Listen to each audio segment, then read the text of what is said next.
మా protocol chairman హరకర Venugopal గారు, మీ అందరికీ ఎదురు చూస్తున్నటువంటి సమావేశ సంబంధించినటువంటి నిర్ణయాల్ని ఉమ్మడిగా తెలియజేయటం కోసమే నేరుగా ఈరోజు ఇప్పుడు మీ ముందు కూర్చున్నాం. ఆంధ్రప్రదేశ్ ముఖ్యమంత్రి వర్యులు శ్రీ నారా చంద్రబాబు నాయుడు గారు, తెలంగాణ రాష్ట్ర ముఖ్యమంత్రి వర్యులు శ్రీ రేవంత్ రెడ్డి గారు, ఇరు రాష్ట్రాలకు సంబంధించిన కొద్దిమంది మంత్రులు, అంటే తెలంగాణ నుంచి శ్రీధర్ బాబు గారు, పొన్నం ప్రభాకర్ గారు, ఆంధ్రప్రదేశ్ నుంచి సత్యప్రసాద్ గారు, జనార్దన్ రెడ్డి గారు, కందుల దుర్గేష్ గారు ముఖ్యమంత్రులతో సహా మేమందరం ఈ సమావేశంలో లోతుగా చర్చించి అనేక అంశాలపైన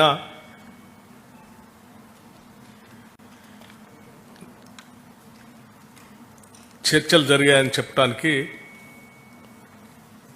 సంతోషిస్తూ ఉన్నాం. ఆంధ్రప్రదేశ్ రాష్ట్ర విభజన సంబంధించి విభజన ద్వారా తెలంగాణ రాష్ట్ర ప్రయోజనాలు లేకపోతే ఇరు రాష్ట్రాలకు సంబంధించిన అంశాలు గత 10 సంవత్సరాలుగా పరిష్కారానికి నోచుకోలేనటువంటి కొన్ని అంశాలు, వీటన్నిటిపైన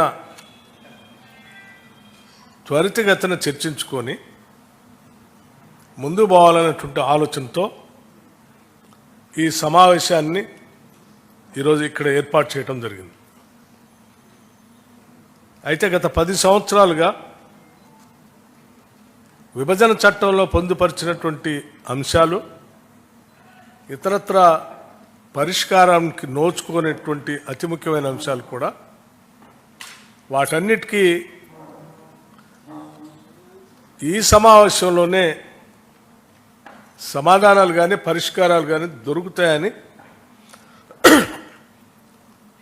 ఈ సమావేశం అనుకోలేదు. కాకపోతే వీటికి పరిష్కార మార్గాలు చూపించడానికి ఏదో ఒక విధానపరమైన నిర్ణయాన్ని వ్యవస్థను ఏర్పాటు చేసుకోవాల్సిన అవసరం ఉంది. కాబట్టి ముందుగా 2 రాష్ట్రాల ముఖ్యమంత్రులతో సహా ప్రతినిధి బృందాలు అందరూ కూలంకషంగా చర్చించిన తర్వాత ఒక నిర్ణయాన్ని రావటం జరిగింది. ఆ నిర్ణయం ఏంటంటే,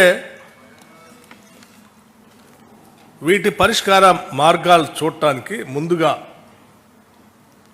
ఉన్నత స్థాయి అధికారులతో కూడినటువంటి ఒక కమిటీని 2 రాష్ట్రాలకు సంబంధించినటువంటి ఉన్నత స్థాయి అధికారులతో, అంటే చీఫ్ సెక్రటరీ స్థాయి అధికారితో సహా వారితో ఇంకొక 3 మెంబర్,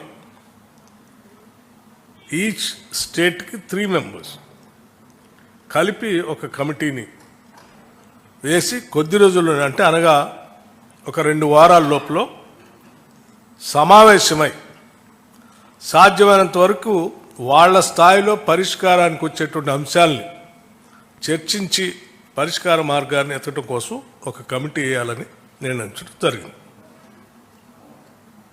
ఈ ఉన్నత స్థాయి అధికారుల కమిటీ ద్వారా కూడా పరిష్కారం కానటువంటి అంశాలు ఏమైనా ఉంటే 2 రాష్ట్రాలకు సంబంధించిన మంత్రులతో కూడినటువంటి ఒక కమిటీని వేయాలని, ఆ కమిటీలో పరిష్కార మార్గం కోసం వాళ్ళు సమావేశాలు పెట్టుకొని కొన్ని మార్గాలు చూడాలని, రాష్ట్ర స్థాయి మంత్రుల కమిటీలో పరిష్కారం అయ్యేటువంటి అంశాలని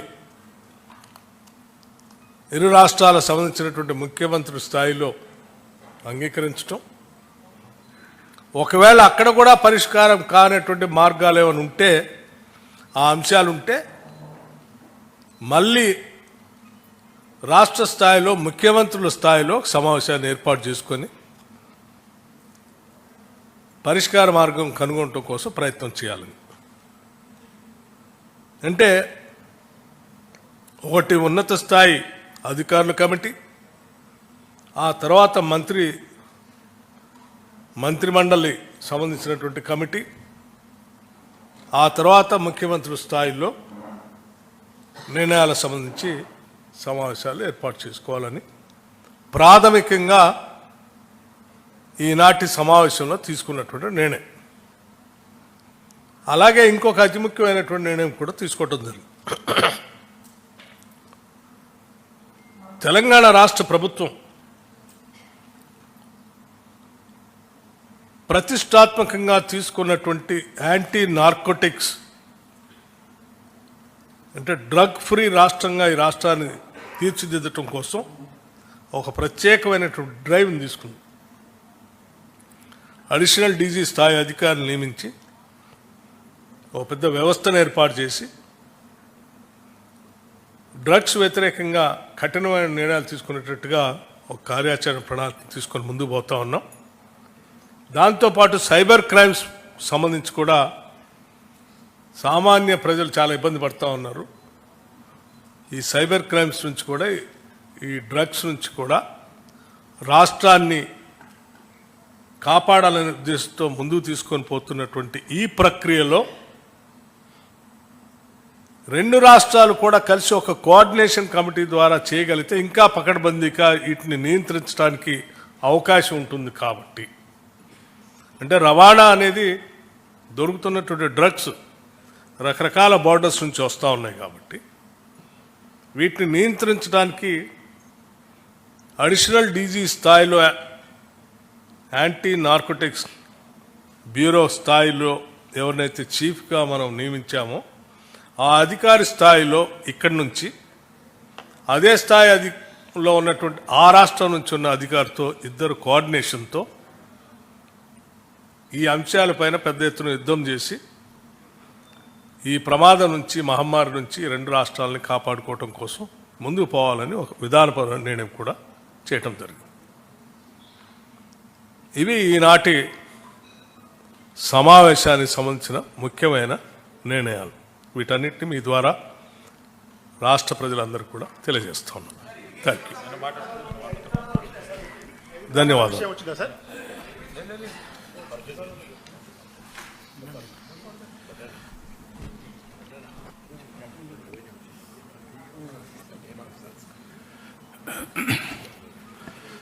అందరికీ నమస్కారం. పెద్దలు పట్టి విక్రమార్క గారికి, పెద్దలు శ్రీధర్ బాబు గారికి, పెద్దలు పొన్నం ప్రభాకర్ గారికి, సహచార మంత్రివర్యులు పెద్దలు జనార్దన్ రెడ్డి గారికి, పెద్దలు దుర్గేష్ గారికి, అలాగే వేణుగోపాల్ గారికి అందరికి కూడా నమస్కారాలు. వచ్చేసినటువంటి పత్రికా సోదరులకు కూడా. ఈరోజు తెలుగు జాతి అంతా కూడా హర్షించే ఒక మంచి రోజు. ఎందుకంటే ఒక ప్రోగ్రెసివ్ వేలో తెలంగాణ అభివృద్ధి వైపు తీసుకెళ్లాలని లక్ష్యంతో పనిచేస్తున్నటువంటి గౌరవ ముఖ్యమంత్రి గారు రేవంత్ రెడ్డి గారు, అలాగే వారి యొక్క సహచర మంత్రివర్యులందరూ కూడా క్యాబినెట్లో ఎప్పుడైతే మా ముఖ్యమంత్రి గారు చంద్రబాబు నాయుడు గారు ముఖ్యమంత్రి అయిన తర్వాత తప్పకుండా ఏదైతే రీఆర్గనైజేషన్ యాక్ట్లో విషయాలు పెండింగ్లో ఉన్నాయి, రెండు రాష్ట్రాలన్నీ కూడా తెలుగువారు ఎక్కడున్నా కూడా సుభిక్షంగా ఉండాలనే లక్ష్యంతో చంద్రబాబు నాయుడు గారు పనిచేస్తారు. కాబట్టి ఒక ప్రోయాక్టివ్ వేగా లెటర్ పంపించడం, దాన్ని ఇక్కడ గౌరవ ముఖ్యమంత్రి గారు క్యాబినెట్లో చర్చించి సానుకూలంగా స్పందించి ఈరోజు ఈ సమావేశం ఏర్పాటు చేయటం, సమావేశంలో అన్నీ కూడా కులంకుశంగా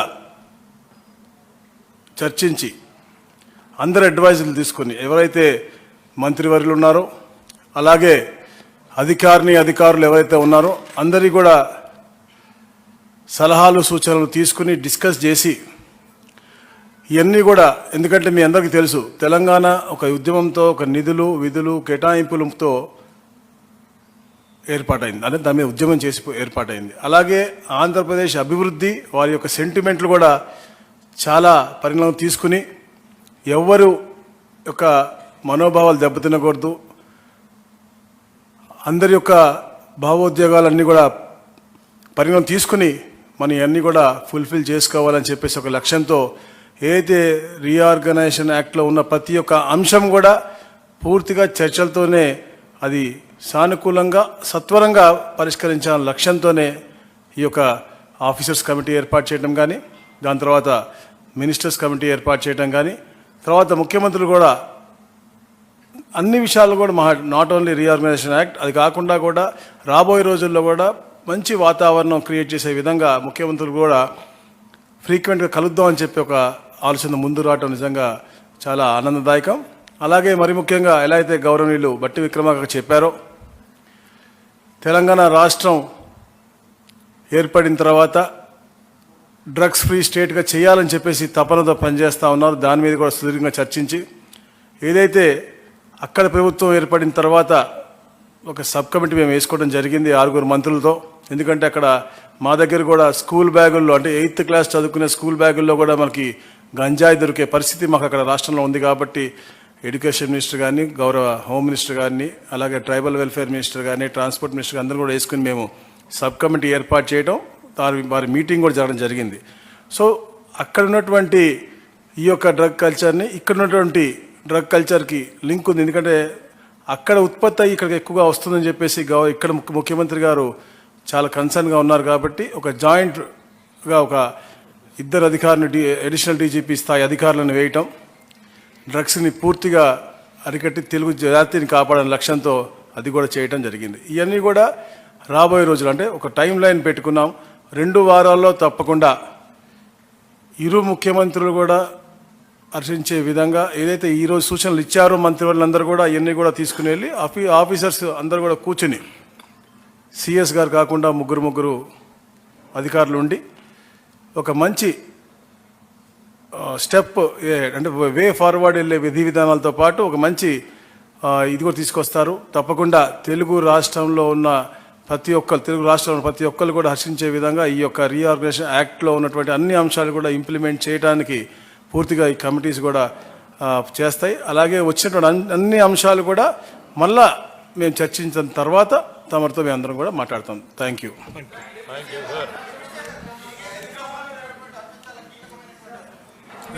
ఇరిగేషన్కి సంబంధించిన అంశము చాలా కీలకమైనటువంటి అంశము. భద్రాచలం దగ్గర 5 గ్రామాలకు సంబంధించినటువంటి విషయం కూడా ఉంది. ఆ స్థిరాస్తులకు సంబంధించి ఏపీ హైదరాబాద్లో ఉన్న భవనాలను ఏపీ అడుగుతుంది అన్నటువంటి చర్చ కూడా ఉంది. దాని మీద ఏమన్నా వచ్చిందా చర్చకి? ఒకటి కాదు, అనేక అంశాలు ఉన్నాయి. ఈ అంశాలన్నింటినీ చర్చించడానికే వే ఫార్వర్డ్ కోసం ఈ కమిటీలు వేసాం. అన్ని అంశాలు ఈ కమిటీల్లో చర్చించిన తర్వాత ఫైనల్గా సీఎం స్థాయి కమిటీలోకి వస్తాయి. విద్యుత్ బకాయిల గురించి 2 రాష్ట్రాల మధ్య వివాదాలు ఉన్నాయి. విద్యుత్ బకాయిల గురించి 2 రాష్ట్రాల మధ్య వివాదాలు చెప్పాను కదా ఇప్పుడే. ఒక అంశం కాదు, అనేక అంశాలు ఉన్నాయి. ఈ అంశాలన్నింటినీ పరిష్కారం చేసే దిశలో ముందుకు పోవటం కోసమే ఈ కమిటీలు వేసి ఆ కమిటీల ద్వారా ఒకదాని తర్వాత ఒకటి పరిష్కార మార్గాన్ని ఎత్తుతాం. Thank you. 5 గ్రామాల గురించి ఏమొచ్చింది సార్ చర్చ? అన్ని అంశాలు చెప్పాను కదా,